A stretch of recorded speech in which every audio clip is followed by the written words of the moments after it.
Es-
Buenas tardes a todos. Es un gusto que estén acompañándonos.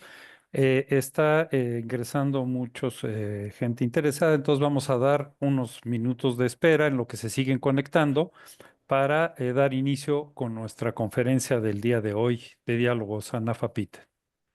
Gracias.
Buenas tardes, Buenas tardes, Rodrigo. Buenas tardes, mi amigo. un gusto saludarlos, listos, aquí presentes.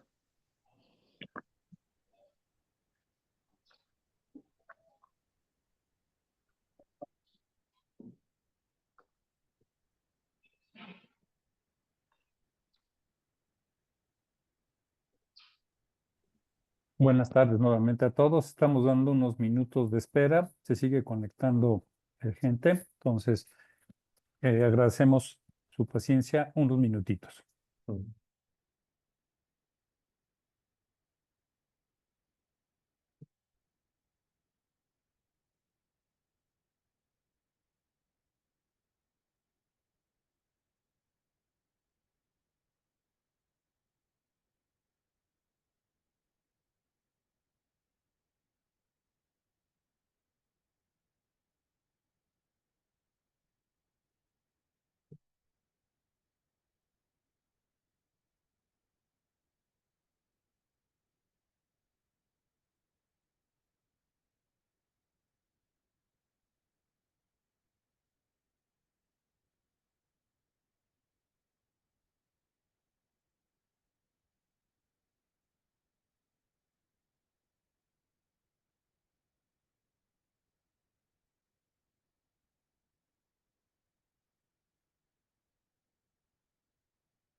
Buenas tardes a todos, son 12:05.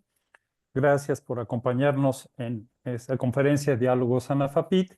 Siendo 12:05, daremos inicio. Cedo la palabra a nuestro presidente Marcelo Herrera para que nos dirija unas palabras. Muy buenas tardes a todos, gracias por conectarse. Veo que en este momento hay 67 personas conectadas y eso me da mucho gusto.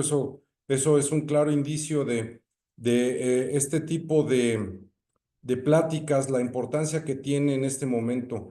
Quisiera yo iniciar agradeciendo al licenciado Juan Díaz Mazadiego por el apoyo que nos está brindando. El licenciado Díaz Mazadiego es presidente de la Comisión de Mejora Regulatoria de CONCAMIN. Como ustedes saben, nuestra relación con CONCAMIN desde hace algunos años ha ido creciendo y esto nos está permitiendo poder accesar a este tipo de personas que tienen gran experiencia y conocimiento y que están en toda disponibilidad para podernos ayudar a ayudar a entender mejor la situación por la que está viviendo el país. Este momento, como ustedes perfectamente bien lo están entendiendo, hay gran incertidumbre en muchas situaciones. Todos los días aparecen noticias que están pudiendo generar un gran problema al país. Al día siguiente las cambian y bueno, en fin. Pero yo creo que con este tipo de diálogos, la intención es poder aclarar lo mejor posible el panorama en estos ambientes y poder tomar las decisiones más acertadas en base a estar mejor informados. Juan, mil gracias por el apoyo. Adelante, por favor, con la lectura de la bio de Juan. Gracias, Marcelo. Leeremos su bio de Juan, por favor. Es abogado por la Universidad Nacional Autónoma de México, con estudios en la Maestría de Derecho de las Tecnologías de la Información y Comunicaciones. Su experiencia académica es profesor de la Facultad de Contaduría y Administración de la UNAM en las cátedras de Derecho Corporativo y Derecho Informático. Es docente en la Universidad Panamericana en la Cátedra de Tratados de Acuerdos Comerciales e Internacionales. Su experiencia profesional es de más de 25 años de trayectoria en el sector público, desempeñándose en la Secretaría de Economía y la Secretaría de Agricultura con un enfoque en comercio exterior y regulación. Sus proyectos más destacados es la medida de retaliación de México ante la sección 232 de los Estados Unidos en el sector siderúrgico, nueva LIGET 2020, implementación de la sexta enmienda al sistema armonizado de la OMA y el número de identificación comercial NICO, acuerdos, regulaciones y restricciones no arancelarias, coordinando con las dependencias claves como SEDENA, CENER, Semarnat, Salud, Agricultura, RELEX y la Secretaría de SEGOV, Secretaría de Gobierno. Destaca el anexo 2.4.1, acuerdo de NOMS, y supervisión y regulación de programas e instrumentación de comercio exterior, incluyendo INMEX, PROSEC, en la regla octava, permisos, cupos y avisos. Ese es su currículum de Juan y pues cedo la palabra a Marcelo nuevamente. No, ya, procedamos. Por favor, el licenciado Díaz Mazadiego, si fuera tan gentil de empezar con su exposición. Gracias. Muchísimas gracias, estimado Marcelo. Y primero que todo, una felicitación a ti, a Flor de María, por, digo, más allá de que haya tenido el privilegio de ser invitado por ustedes, de tomar acción en este tipo de temas que yo creo que es de vital importancia el que se puedan empezar a discutir de manera gremial. Este tipo de ejercicios nos permiten ir uniformando información, ir viendo realmente ya hacia adentro de las empresas, no solo de forma gremial, qué nos conviene, cómo debemos prepararnos. Y bueno, enhorabuena por este ejercicio. Espero que sea de su agrado lo que podamos platicar. Y pues, más allá de la bio, les puedo platicar que tuve el privilegio de tener un poquito de experiencia en temas como los que estamos viendo.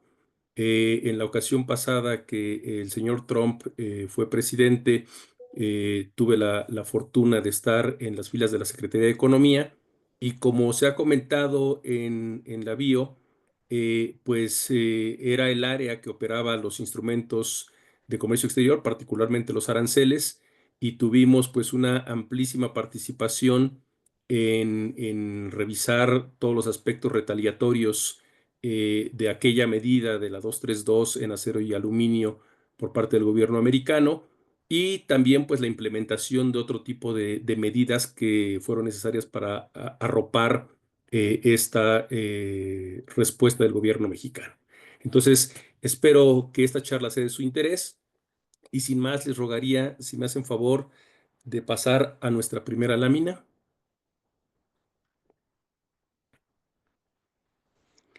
Aquí es importante y probablemente la mayoría de ustedes ya conocen estos conceptos, pero por si hay alguien que no los ubica, es importante que hagamos este repaso, es decir, de dónde estamos partiendo, el contexto, como les decía, vamos a homogenizar el lenguaje que usamos en esto para efectos de que todos podamos seguirlo de la mejor manera.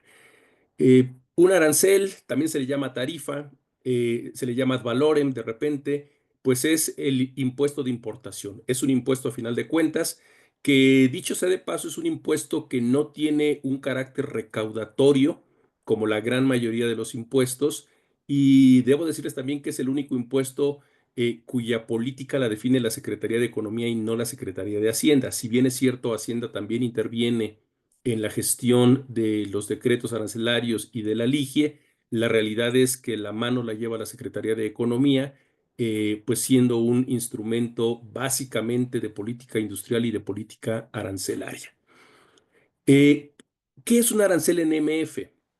Arancel NMF es de nación más favorecida y básicamente a lo que se refiere es a uno de los principios rectores de la OMC, en donde los países miembros acuerdan darle a todo mundo un trato no discriminatorio y lo mencionamos como de nación más favorecida. Es decir, si por alguna razón uno de los gobiernos que pertenecen que son miembros de los países miembros de la OMC, establece un beneficio para alguien, este beneficio debe hacerse general para todos aquellos otros miembros. Por eso me tienes que dar el trato de la nación más favorecida, el trato que le estés dando a esa nación que le estás dando esa ventaja. ¿Qué es arancel consolidado? El arancel consolidado es, de nuevo, es el arancel, pero que los países le han notificado a la OMC que ese es su consolidado. ¿Y qué quiere decir que es consolidado? Quiere decir que ya no pueden dar marcha atrás, que ese es el tope arancelario que van a adoptar hacia los países miembros de la OMC. Es decir, pueden bajarlo sin ningún problema. Pueden volver a subirlo, pero nunca por encima del nivel que le ha notificado la OMC como consolidado. El siguiente concepto que va a ser importante que podamos distinguir, digo, todos hablamos de TLCs, sin embargo, aquí me gustaría destacar una característica en particular respecto del siguiente concepto que vamos a revisar. Cuando hablamos de tratado de libre comercio, hablamos de un acuerdo entre dos o más países con tintes eminentemente comerciales. Puede que tenga capítulos que hacen referencia a aspectos de otro tipo, de otra índole, laborales, etcétera, etcétera, pero estamos hablando de tintes eminentemente comerciales. Y la característica importante es que los pactos son entre nosotros, pero queda intocada la facultad de cada uno de los países para hacia terceros países, es decir, hacia aquellos países diferentes a nuestra relación de tratado de libre comercio, cada uno decidimos cuál es nuestra política. Entonces, esa es la característica principal de un tratado de libre comercio, a diferencia de una unión aduanera, en donde puede haber involucrados dos o más países, pero la política hacia terceros países es uniforme. Lo que se aplica en un país, se aplica en otro país. El mejor caso de esto que tenemos es la Unión Europea.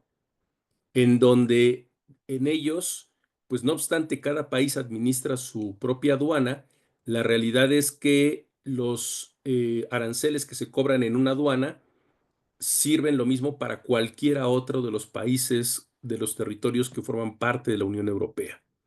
Es decir, ya no van a pagar aranceles internos al pasar de España a Francia, de Francia a Alemania, etcétera, etcétera. Entonces, es importante estos conceptos porque independientemente de la opinión que cada uno de nosotros pueda tener sobre lo que está haciendo el presidente Trump, la realidad es que que tampoco tenía margen de maniobra. De repente estamos oyendo en nuestro nuevo léxico de comercio internacional hablar de la 232, hablar de la 302, hablar de seguridad nacional, etcétera, etcétera. Pero la realidad de las cosas es que si recordamos, el gobierno americano desde los 80s fue el gran defensor del libre comercio. Se impulsó el libre comercio por todos lados. En los 80s tuvimos la famosa transformación del GATT a la OMC y por eso es que en todo el mundo se trató de privilegiar, de adoctrinar con el tema del libre comercio. Y el punto es que los americanos lo llevaron a tal nivel que consolidaron sus aranceles ante la OMC en niveles sumamente bajos. Estamos hablando de aranceles que difícilmente superan el 5% de tasa. La mayoría de las fracciones andan por ahí del 1, el 2, cosas por el estilo, a veces menos. ¿Y esto qué quiere decir? Que como ellos ya habían consolidado ese arancel ante la OMC, ya no lo pueden subir. Ya no pueden ir por encima de de ese arancel. Si quisieran hacerlo, tendrían que abandonar la OMC porque es un compromiso, es una obligación de la que no te puedes retractar. Y teniendo inquietudes de amenazas del comercio de algunos otros países, bueno, pues era claro que necesitaban echar mano de otro tipo de herramientas que alguien dirá, por suerte, sí tenían en su caja de herramientas disponibles.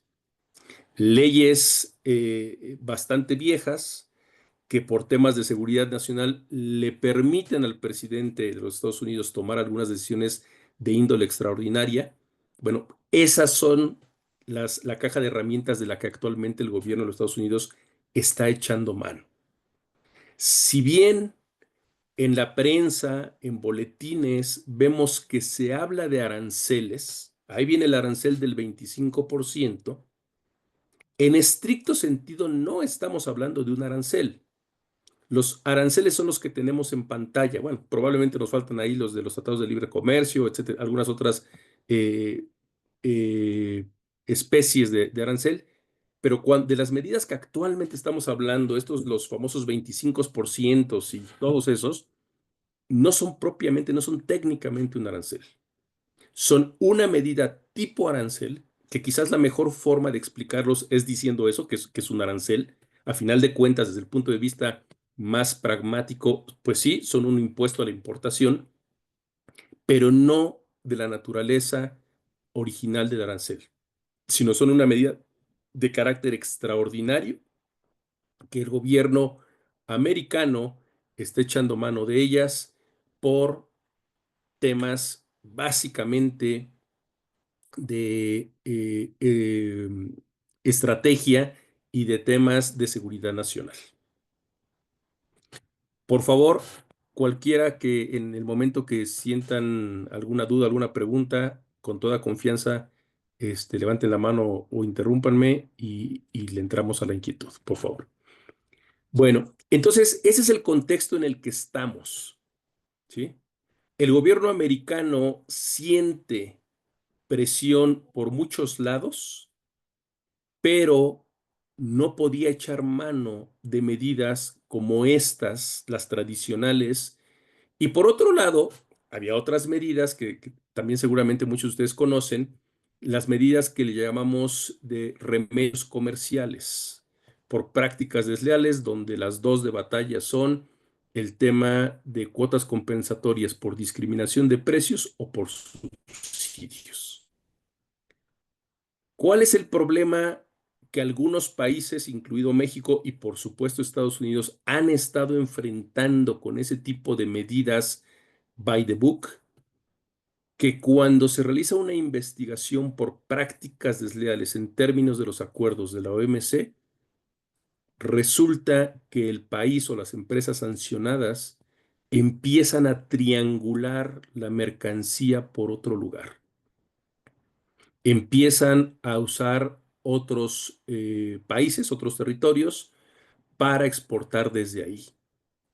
Ejemplos hay muchos de estos, al grado que aquellos de ustedes que tengan un ratito en temas de comercio exterior, probablemente se habrán enterado o habrán tenido la experiencia de proveedores particularmente asiáticos que te ofrecen de dónde quieres el certificado de origen. O sea, no importa de dónde tú se los pidas, ellos te lo van a generar, siendo mercancía, en la mayoría de los casos, de origen chino.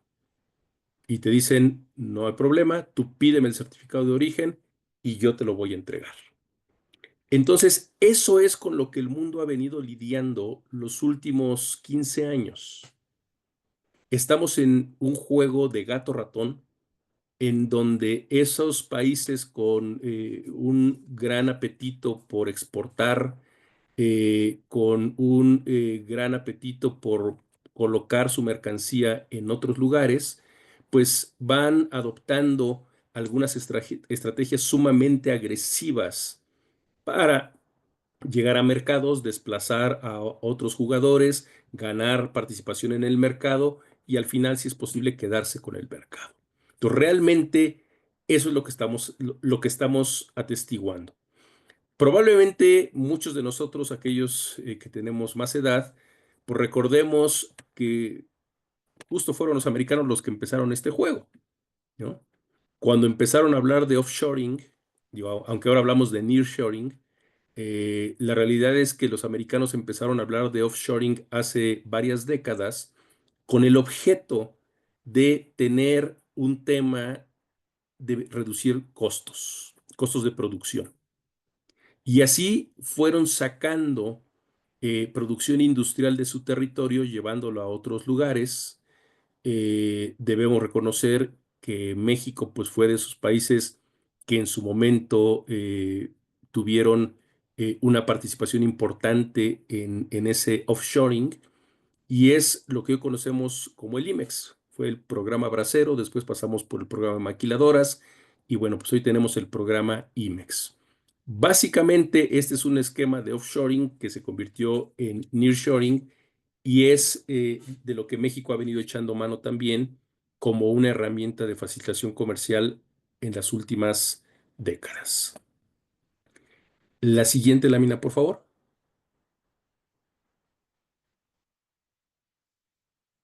¿Cómo ha sido la relación desde la llegada del presidente Trump en su mandato, en el periodo anterior? Pues tenemos que en 2017 inicia en enero su primer periodo presidencial, inicia a tambor batiente con el tema del acero, ordena a sus ministros la realización de una investigación para ver la afectación que está teniendo el acero, la industria siderúrgica y la industria de aluminio en su país. Y entonces las conclusiones son básicamente de una lesión importante a estos sectores, pero se reconoce que México y Canadá tienen un estatus diferente y entonces quedan exceptuados de la medida. No obstante, el gusto nos duró poco. En mayo del 18, pues ya tuvimos la definición del gobierno americano que sí, que siempre sí le aplicaban las medidas a México y a Canadá. Y pues ahí vino la famosa retaliación que se hizo en ese año, en 2018, respecto de los aranceles de 25% para el acero y 10% para el aluminio que le impuso el gobierno americano a diversas categorías de productos siderúrgicos. Ahí la discusión versó básicamente porque si bien es cierto que México pudo haber tenido un crecimiento en sus exportaciones, la realidad es que difícilmente lesionaban a la industria americana, toda vez que eran complementarias nuestras economías y nuestras industrias, además de que pues se veía como China venía perdiendo participación, etcétera, etcétera.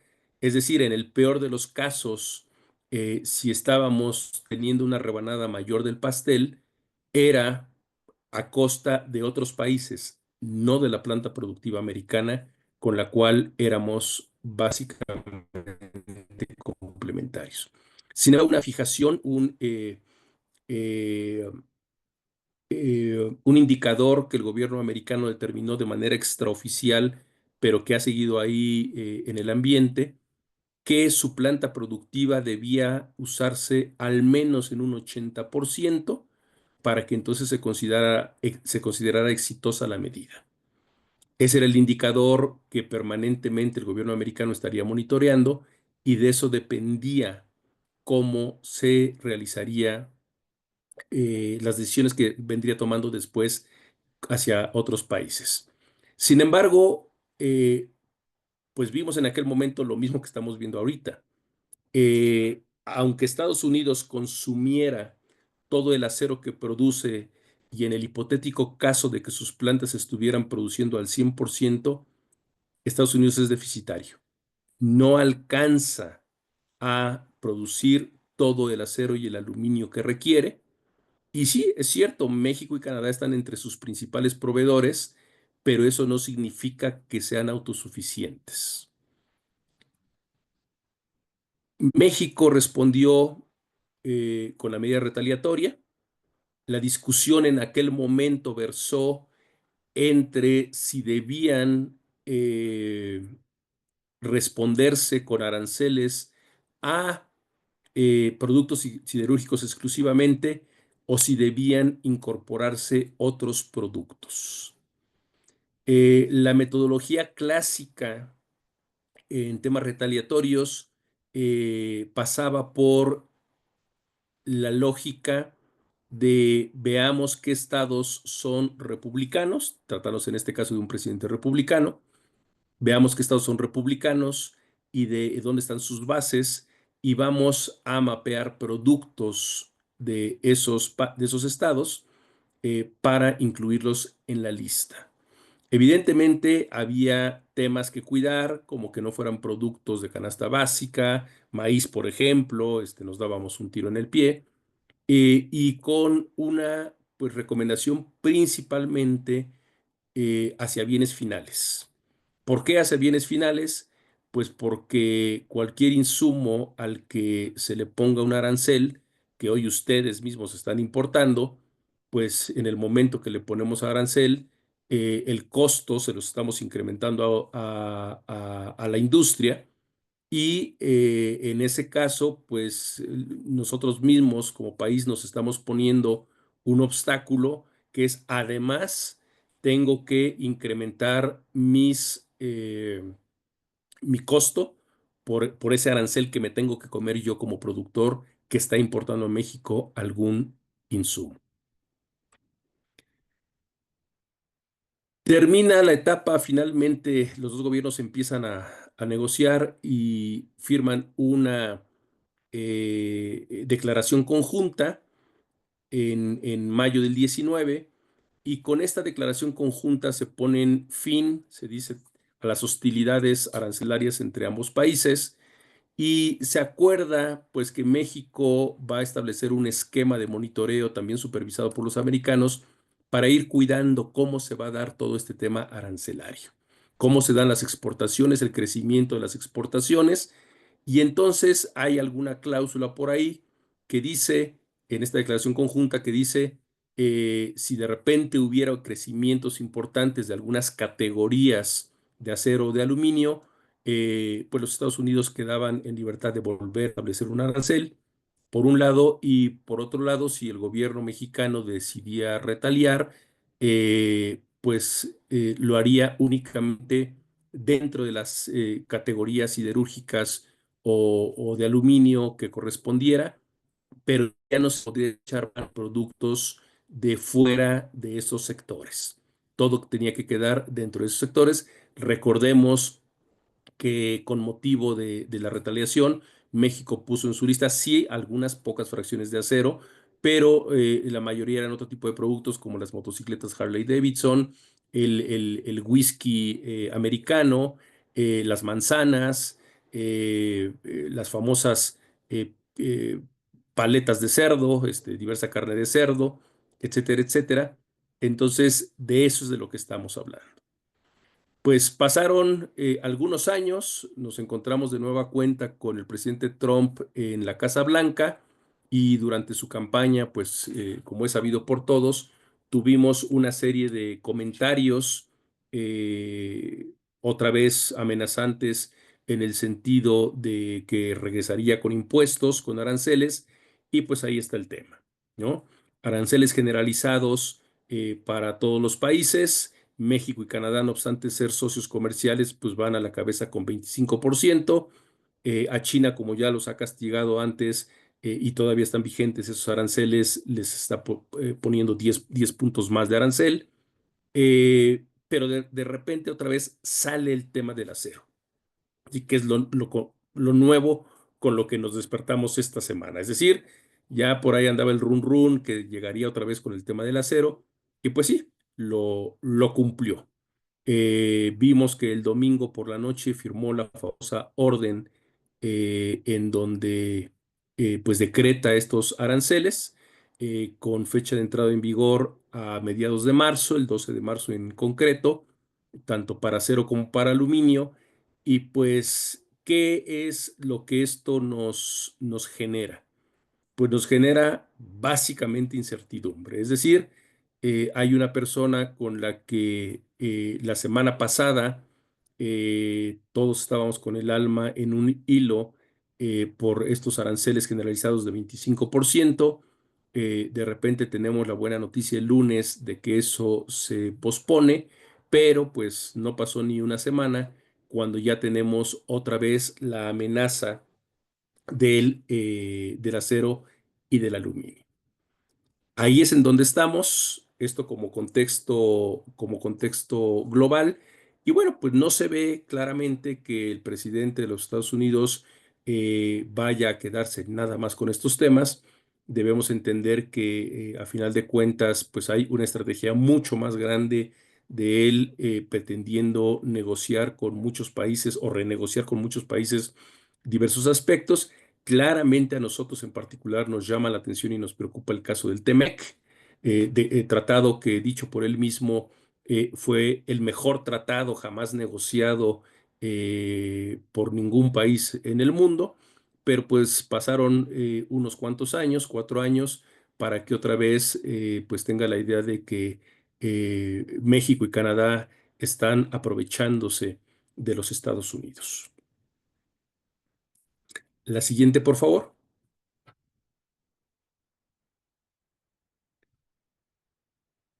Cuando estamos con este tipo de mensajes, de temas que nos causan preocupación, pues la gran pregunta, y es por lo que estamos aquí, ¿qué es hacer? ¿Cómo me preparo? ¿Qué le digo a la empresa? ¿Qué es lo que debiéramos estar haciendo? ¿No? La realidad es que pues las recomendaciones que podemos dar, y ahorita vamos a revisar algunos números, las recomendaciones que podemos dar básicamente es, número uno, cabeza fría, ¿sí? Yo sé que todos estamos con el alma pendiente de un hilo, que estamos preocupados, que no nos gusta la forma en la que el gobierno americano comunica sus medidas, pero definitivamente, pues cuando se está frente a un bravucón, lo peor que se puede hacer es responder también con bravuconadas. De toda la vida nos han dicho, eh, cuando estés enojado, mejor cierra la boca. tranquilízate, porque después uno dice cosas de las que se puede arrepentir y desgraciadamente ahí quedan. Entonces, yo sé que quizás de repente esperamos algo, algo mucho más carnosito de comunicación por parte del gobierno, pero hay que tener en cuenta también que estamos en un tema de estrategia. ¿Sí? Estamos en un tema en que nos encantaría que el secretario de Economía, la presidenta, nos dijeran, miren, va a pasar esto y esto y esto y esto, cuando la realidad es que tampoco pueden salir a revelar, por más que de repente nos molestemos y digamos, pues digan cuál es el plan A y cuál es el B y cuál es el C. En realidad es difícil, es complicado que las personas que están tomando parte de estas negociaciones, pues abran sus cartas y digan, bueno, si me hacen esto voy a responder así, si me hacen lo otro voy a responder asado, pues básicamente estás abriendo las cartas en tu juego y eso no es nada recomendable en este tipo de cuestiones. Aquí quizás valga la pena recordar algún comentario que solía hacer Ildefonso Guajardo cuando le tocó negociar y básicamente lo que decía más allá de estrategia era un abrochémonos los cinturones porque esto va a ser una montaña rusa. ¿Sí? De repente tendremos noticias buenas, de repente tendremos noticias no tan buenas, de repente las buenas ya quedaron rebasadas, etcétera, etcétera. Y es el problema de estar sentado con una persona como el presidente Trump y como su equipo, en donde pues manotean, salen con este tipo de medidas y de declaraciones que nos pueden generar inquietud y preocupación. Pero bueno, volvamos a nuestro tema. Se ha hablado mucho de cuáles son las repercusiones. Pues sí, a final de cuentas el pagano es el consumidor, pero no solo el consumidor, digo, al consumidor se le van a incrementar los precios derivados de el pago de estas tasas arancelarias. Eh, Algo que no nos ha gustado en México, por supuesto, es que nos pongan a nosotros 25% y a otros países que no son socios comerciales tan grandes como México y Canadá, no sea claro, pero claramente no se les avisa de un 25% de arancel. Entonces, ese es el tipo de cuestiones que nos molestan, pero pues ni hablar, hay que lidiar con ellas. ¿Qué está viendo? Y eso ustedes lo perciben todos los días. Bueno, ¿qué voy a hacer con mi producto? ¿Qué le digo a mis clientes? Algo que yo creo que es normal en este tipo de situaciones, pues el cliente empieza a preguntarte quién va a pagar el arancel, ¿no? Esto nos sucedió en la ocasión anterior de la medida 232, en donde,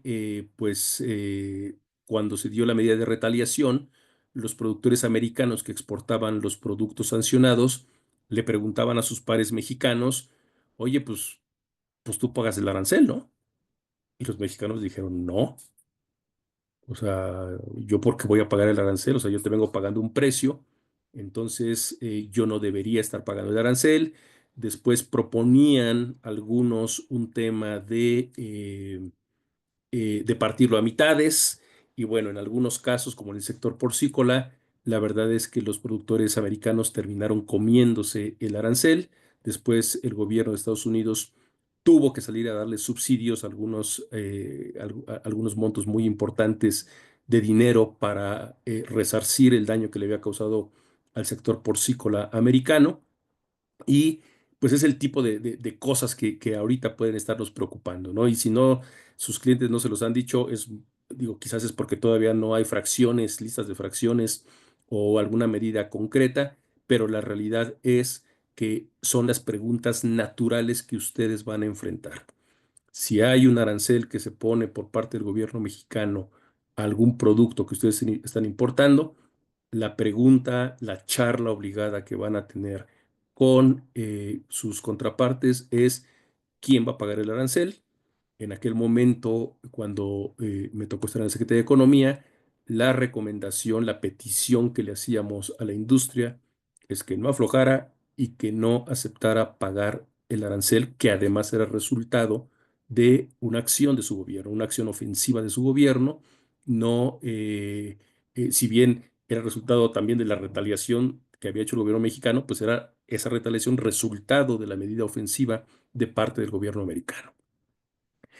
Eh, Aquí hay un tema que es un concepto también bien importante que se llama protección efectiva negativa. Lo tenemos en la lámina del lado izquierdo.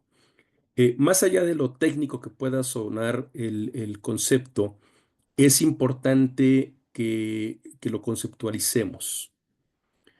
Cuando a un insumo le subimos el arancel, por la razón que sea, pero cuando a un insumo se le sube el arancel, la medida lógica es que se deja de importar el insumo y se empieza a importar el siguiente bien en la cadena, que ya trae incorporado el insumo. ¿Cuál es la forma de evitar el traer el insumo, el pagar el arancel del insumo? Pues es, me subo en la cadena productiva, me voy al siguiente eslabón, por lo menos un eslabón más, si no es que más, y eso desgraciadamente pues nos pega en la industria. ¿Por qué nos pega? Pues porque si nuestro proceso consiste en transformar ese insumo, darle las características que requiere para que pase al siguiente eslabón, pues claramente eso me está sacando de mercado. Lo que voy a ver es que mi cliente va a tomar el siguiente eslabón de la cadena y pues yo me voy a quedar como el chinito, ¿sí? No tengo mucho más que hacer porque yo estoy presionado entre el incremento de mis costos por el pago de ese arancel versus el que mi cliente está viendo hacia afuera y alguien le ofrece el siguiente bien en la cadena productiva. Entonces son los temas que vamos a estar viendo, que los van a estar estresando a ustedes, porque entonces, pues el tema es que mientras los gobiernos están jaloneando, ustedes van a sentir en la bolsa el tema de o bajo el precio o mi cliente me da las gracias y le empieza a comprar a alguien más que le pueda bajar el precio o bien, como lo hemos dicho, al siguiente eslabón en la cadena. A final de cuentas, como se ha dicho de manera generalizada en estos casos, nadie gana, ¿sí? Todos terminamos perdiendo algo. Hay quienes pierden más, nadie gana. Los efectos, pues, van a ser incremento de precios en Estados Unidos, sí, pero a nosotros también se nos va a depreciar la moneda, seguramente. Y pues vamos a estar jugando con estas sustituciones de oferta, en donde habrá productos que puedan ser desplazados unos por otros. Siguiente lámina, por favor.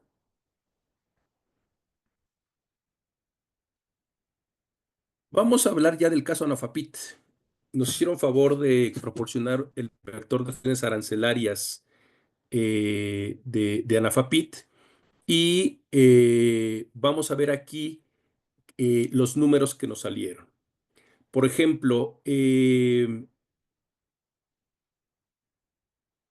las importaciones mundiales de Estados Unidos de mercancías de Anafapit, tenemos que estamos hablando del tercer importador de contenedores de acero menores a 50 litros de acero y 7-8% del total importado en 2023.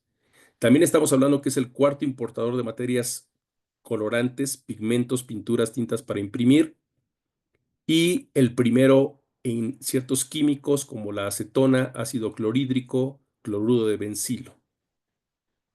También estamos viendo que hay algunas exportaciones que son importantes. México, estamos hablando del cuarto, perdón, Estados Unidos, el cuarto exportador de contenedores de acero menores de 50 litros. Estamos hablando que es el segundo exportador de materias colorantes, pigmentos, pinturas, tintas para imprimir. Y el quinto exportador de químicos, acetona, ácido clorhídrico y cloruro de bencilo. La siguiente, por favor.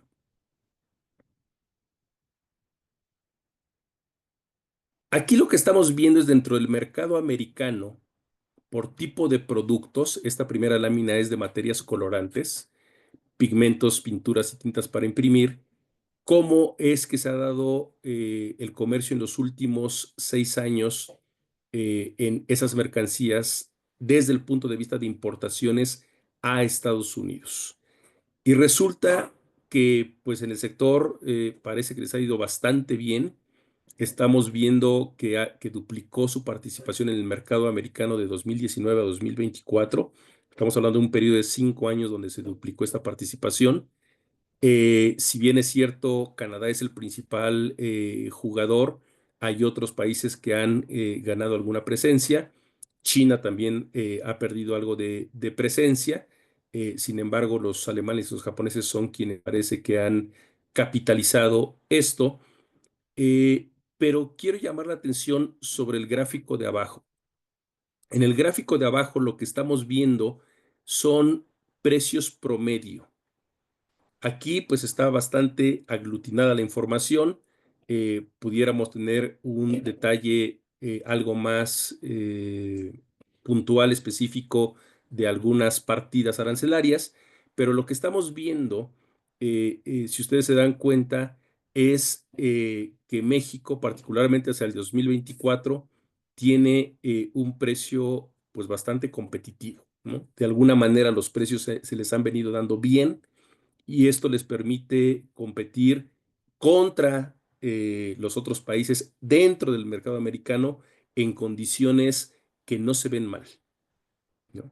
Entonces, esta es una fotografía de dónde está el sector, la parte de materias colorantes, participando en el mercado americano.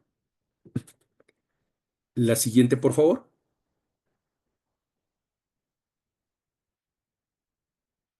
En el sector o subsector de contenedores de acero, vemos algo, digo, es similar la lámina a la anterior, pero aquí lo que estamos viendo es pues una participación un poquito menor. Estamos viendo, por ejemplo, que también México aquí creció de forma importante. Sin embargo, México e India tienen los precios promedio más altos, ¿sí? Aquí las amenazas, pues estamos hablando Tailandia, estamos hablando de los chinos, estamos hablando de otros países. Sin embargo, pues es destacada la participación que aún en este caso han tenido como sector o subsector. El siguiente, por favor. Y terminamos con lo que nosotros hemos denominado químicos. Probablemente adentro de la FAPIT ustedes lo denominen de otra manera. Pero pues aquí traemos un crecimiento medio irregular de México. De repente crecimos de manera importante en 2022, pero luego tuvimos una caída también importante en 2024. Canadá sigue siendo el mayor proveedor. Tampoco ellos se ve que sea muy estable su participación. Han traído altas y bajas. Y sin embargo es destacarse que los precios de México están por debajo de los otros principales socios. Es decir, eventualmente, si bien es cierto que nos puede pegar esos aranceles, podríamos ver que hay margen para comerse un poquito del arancel respecto de otros competidores. La siguiente, por favor. El otro tema que debemos tener en cuenta y que es importante, colegas de ANAFAPIT, es que hagamos un desglose, un desmenuzamiento importante de las reglas de origen. Si alguno preguntara ahorita qué es lo que debo tener a la mano, en qué me debiera estar preparando, qué puedo aprender o si ya lo sé, qué debo estar cuidando, es tener perfectamente actualizadas sus billetes de materiales para efectos de que tengan una respuesta rápida en la evaluación de cómo les impactan potenciales ajustes en las reglas de origen. Básicamente, cuando hablamos de revisión del tratado o renegociación, como se espera que pidan los americanos, siendo muy concretos, de lo que estamos hablando es del tema reglas de origen. Cuando hablamos de contenido regional, incrementar el contenido regional, estamos hablando de reglas de origen. Entonces, una recomendación muy importante para ustedes es que tengan la capacidad de manejar sus reglas de origen, las que le aplican a sus productos en concreto, de una manera muy diestra, porque eso es sobre lo que van a tener ustedes que echar lápiz cuando se empiecen a salir las propuestas, cuando se empiecen a poner propuestas en donde el gobierno consulte con el sector privado cómo la ven, qué opinan de esas propuestas que están poniendo el otro gobierno sobre la mesa. Pues lo que nos están preguntando es, ¿puedes? ¿Cuál es tu margen de maniobra?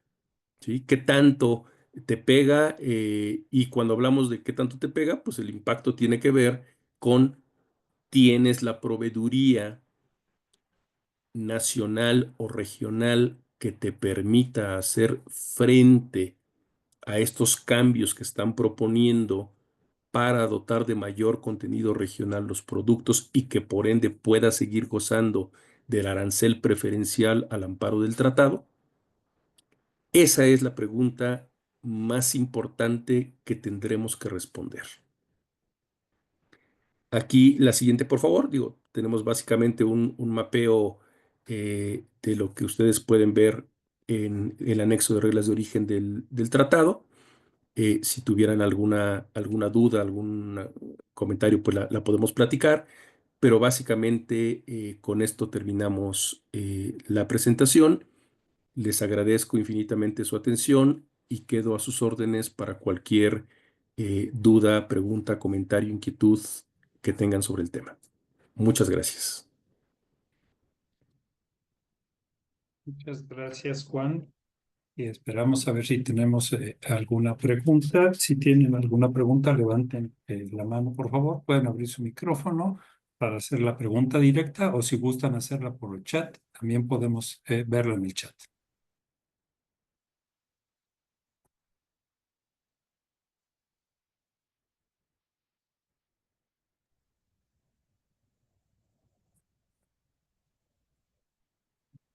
Buenas tardes, Buena tarde. Ricardo González de Industrias TUC. Muchas gracias, Juan. Creo que estuvo muy completa la presentación, muy interesante, y de mucho aprendizaje. Tengo una duda. Al principio de la presentación, donde ponías los conceptos, hablas de la diferencia entre un TLC y un acuerdo aduanero. Sin embargo, en la presentación ya no ahondaste más. No sé, ante una posibilidad de que a lo mejor dentro de estas negociaciones pudiera llegar a migrar un TLC a más bien un acuerdo aduanero entre Norteamérica. ¿Lo ves factible? ¿Crees que eso es lo que está empujando Estados Unidos? ¿Qué comentario te merece esto? Mira, qué bueno que haces esta pregunta, gracias. Em,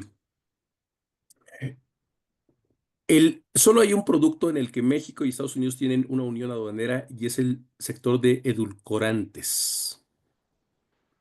Eh, en el sector siderúrgico, y hablo de siderúrgico,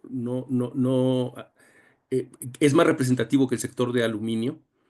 En el sector siderúrgico, bueno, en general se ve difícil que podamos llegar a una unión aduanera de jure, es decir, de derecho en papel, pero es muy posible que los americanos sean lo que estén empujando. Es decir, y les pongo el caso con el acero. ¿Habrán escuchado ustedes en los discursos de los funcionarios americanos que suelen hablar de triangulación? Dicen, es que los mexicanos importan acero y triangulan de ahí para Estados Unidos. Este es un concepto que les ha lastimado a ellos y que ellos están manejando desde hace mucho tiempo, pero no es la triangulación que nosotros conocemos como fraude aduanero, que es la triangulación real. Ellos le han venido llamando triangulación a el importar insumos de otro lugar, fuera de la región, procesarlo en México y después enviarlo a Estados Unidos. Es decir, precisamente las reglas de origen específicas, esa es su naturaleza, esa es su función. Lo que te dicen las reglas de origen específicas es qué tanto de insumos de fuera de la región puedes incorporar al producto para que goce del trato arancelario preferencial al entrar al territorio de tus socios comerciales. ¿Qué grado de transformación le tienes que dar a ese insumo de fuera de la región para que pueda gozar de ese trato? Entonces, la definición de suyo, pues lleva implícito el que estamos trayendo insumos, partes, componentes de fuera de la región. Sin embargo, y sigo en el sector acero, como ellos han venido desarrollando una serie de medidas contra acero ruso, contra acero chino y de otros países satélites, dicen, oye, México, pues yo me esfuerzo mucho en establecerles medidas contra prácticas desleales, pero luego tú no tienes las mismas medidas que yo, entran a tu territorio, se transforma y entonces me lo avientas a mí. Entonces, regresando a tu pregunta, jurídicamente no hay forma de que logremos una unión aduanera, pero en el fondo es lo que los americanos están buscando en varios sectores, por lo menos en este tipo de sectores. ¿Por qué? Porque dicen, bueno, pues es que ellos le establecieron medidas a los chinos, México no las tiene, digo, no somos los únicos, los canadienses tampoco, pero dice, digo, y ninguno otro, o sea, están ellos peleándose con los chinos en su guerra solos. Entonces, los otros países importan esos insumos, los transforman, califican para el trato preferencial bajo el tratado y resulta que eso les molesta a ellos, ¿no? No se ve factible una unión aduanera, pero de alguna manera, con ciertas peticiones que han venido haciendo, en donde México establezca medidas similares a las de ellos hacia terceros países o hacia países sin tratados o hacia los chinos en particular, de alguna manera es lo que han venido buscando. De acuerdo, muchas gracias, Juan. Por nada. Juan, hay otra pregunta en el chat, Emeterio Mozo, Sí, con respecto a qué pasa con los productos químicos como las pinturas manufacturados, comprados e importados hacia México de los Estados Unidos. ¿También suben esos precios? eh, lo que tenemos en puerta, bueno, tenemos en puerta dos amenazas. Tenemos en puerta la amenaza de que en marzo próximo entra en vigor el arancel hacia acero y aluminio mexicanos y de concretarse esa medida, es altamente probable que el gobierno mexicano responda con una medida retaliatoria. Ahí tenemos que estar a la expectativa de cuál es ese listado de mercancías originarias de Estados Unidos que México decide incluir en la lista, porque esas van a tener el arancel. Si ustedes están importando esas mercancías de ese listado, sí, efectivamente van a tener que pagar ese arancel si desean seguir importando esas mercancías. La otra amenaza, pues es la amenaza global de que a Canadá y a México les va a imponer 25% de arancel y 10% a los chinos.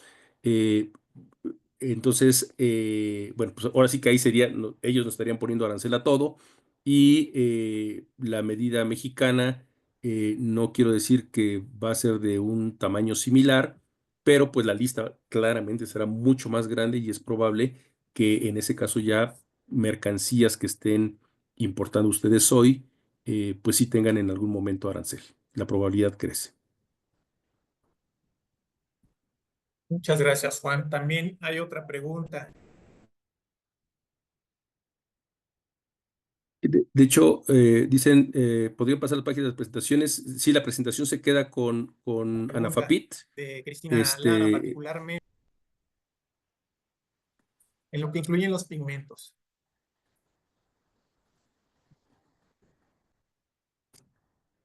Si a quien nos esté haciendo favor de mover la presentación, si pudieran regresarse a esa lámina de los pigmentos.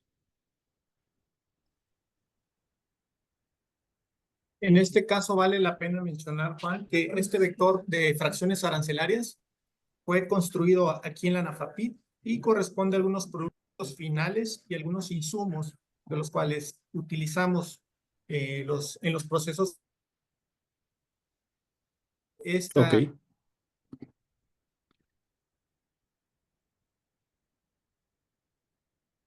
Este vector.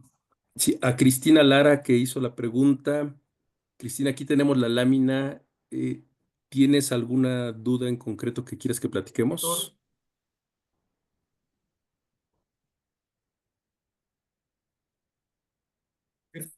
¿Podría hacer algún comentario? Claro, Adelante, por Juan. favor, sí. Sí, gracias, muy buenas tardes, muy buena presentación técnica. Sin embargo, yo pienso, mi nombre es Juan de Dios Barba, para el que no me conoce, que el peor error que puede hacer el gobierno mexicano es poner aranceles a las importaciones que lleguen de Estados Unidos. No va a ser de ninguna manera una cantidad equivalente, no le va a hacer mella a los productores o vendedores americanos y lo único que va a hacer es encarecer las materias primas y los insumos para los fabricantes mexicanos. Y entendiendo que estas medidas de arancelarias persiguen objetivos políticos por parte de Trump en otras materias de seguridad, narcotráfico y migración. Entonces creo que sería un error que nuestro país entrara en una guerra de aranceles que de ninguna manera podríamos ganar. Si hablamos de importaciones generales, no tanto de esta industria, tendríamos que poner aranceles del 600% para que el efecto económico fuera equiparable México-Estados Unidos, y eso sería darnos un balazo en el pie nosotros mismos. ¿Qué opinas de esto? Desde el punto de vista aritmético, coincido absolutamente contigo. No solo en esta ocasión, en la ocasión anterior se veía lo mismo. Hemos hablado de la 232, acero y aluminio, pero en algún momento hubo una amenaza también en la administración del presidente Trump anterior de establecer un arancel generalizado. Y efectivamente, como tú lo dices, los números no dan.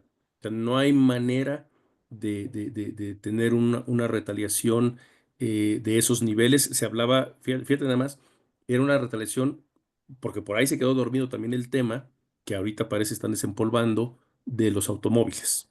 Lo que se decía es que se le iba a establecer un arancel también a los automóviles exportados de México y de Canadá, y pues tú hacías números, ahora sí que el sector automotriz es de los grandotototes en exportaciones, pues te ibas a acabar el comercio y te iban a faltar eh, números para llenarlo, ¿no? Ahora, yo por otro lado creo que independientemente de eso y de cómo muy bien lo ubicas, el tema político que habrá de estar implícito en todos estos temas, hasta ahorita, pues la declaración que conocemos del secretario Ebrard es que la próxima semana, una vez que estén ratificados tanto el secretario de Comercio como el del USTR, él estará viajando a Estados Unidos para sentarse con ellos a platicar y empezar a revisar estos temas. Entonces yo creo, volvemos a lo mismo, que la prudencia en las declaraciones, en no salir a decir que vamos a salir a pelearnos y cosas por el estilo, sino abrir estos espacios para el diálogo, son mucho más benéficos. Yo sé que a todos nos encantaría que esto se solucionara rápido, que no hubiera pues sanciones ni de los americanos hacia nosotros ni al revés, pero bueno, pues es parte de la estrategia en donde los americanos están buscando optimizar los resultados a base de las amenazas, y creo que lo mejor que puedes hacer es ser prudente. Creo que también los americanos están cerrándonos el ojito cuando dicen que anuncian la medida, el presidente firma la medida, pero da un espacio de un mes para que entre en vigor, ¿no? Creo que podemos intuir ahí que pues es igual que en el caso anterior. A ver, sí, los voy a sancionar, los voy a pelear, vamos a pegarles, tenemos un mes para que entre en vigor la medida y la realidad es que pues es claramente una invitación a negociar, que no sabemos qué quieren en este caso, que nos van a pedir. La ocasión anterior fueron miembros del ejército en la frontera. Pero bueno, pues habrá que estar a la expectativa de los resultados del viaje del secretario Ebrard con sus homólogos. Muy bien, gracias. A ti. ¿Alguna otra pregunta más que tengamos? Ya en el chat no tenemos. Si alguien tiene alguna pregunta, si gusta abrir micrófono o si ya no tenemos, pues agradecerle a Juan su presentación. ¿Alguna pregunta más? Creo que no, Juan. Creo que ya no tenemos preguntas.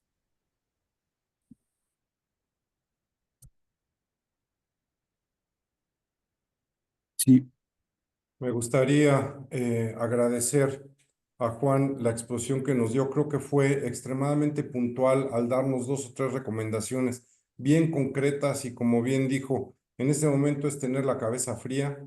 Creo que el gobierno mexicano en ese sentido ha respondido de esa forma, no haciendo declaraciones, no haciendo ningún tipo de aplicación de nada hasta no tener absoluta claridad de qué es lo que va a suceder. Esperemos que sigan en ese talante, que sigan en esa actitud, porque sí, lo que está en riesgo es muy grande y sí tenemos que, ahora sí no nos queda otra más que confiar en las autoridades. Por lo menos el licenciado Ebrard, por lo visto, sí tiene bastante experiencia ya con este tipo de situaciones. Está, creo que, lo suficientemente bien preparado como para poder lidiar hasta donde es factible con este tipo de cosas. Pues mil gracias, Juan, de veras, muy, muy agradecidos. Excelente presentación. Como comentó Emeterio y Juan Manuel, queda a disposición de ustedes la presentación. La tenemos dentro de Anafapit para que el que lo quiera pueda solicitar. Y pues le otorgamos ahorita de manera virtual, pero le haremos llegar a Juan este reconocimiento. Flor, no sé si quisieras también dar algún comentario. Claro, no, al contrario, Juan, gracias por todo tu apoyo y colaboración. Eres un gran aliado de la asociación. Estuviste el año pasado en LAX. Gracias por esta primera plática. Creo que somos el primer organismo que organiza una plática de este tema. Pues como dice nuestro presidente Marcelo, hay que esperar y ver y analizar y tomar el tiempo necesario para tomar decisiones. Juan, de verdad te lo agradezco muchísimo. Gracias por tu valiosa contribución al impartir la sesión Impuestos a materias primas y el TEMEC. Gracias, Juan. tengan muy buena tarde. Muchas gracias a todas y todos ustedes. Gracias. Hasta luego. Gracias, buen día. Gracias.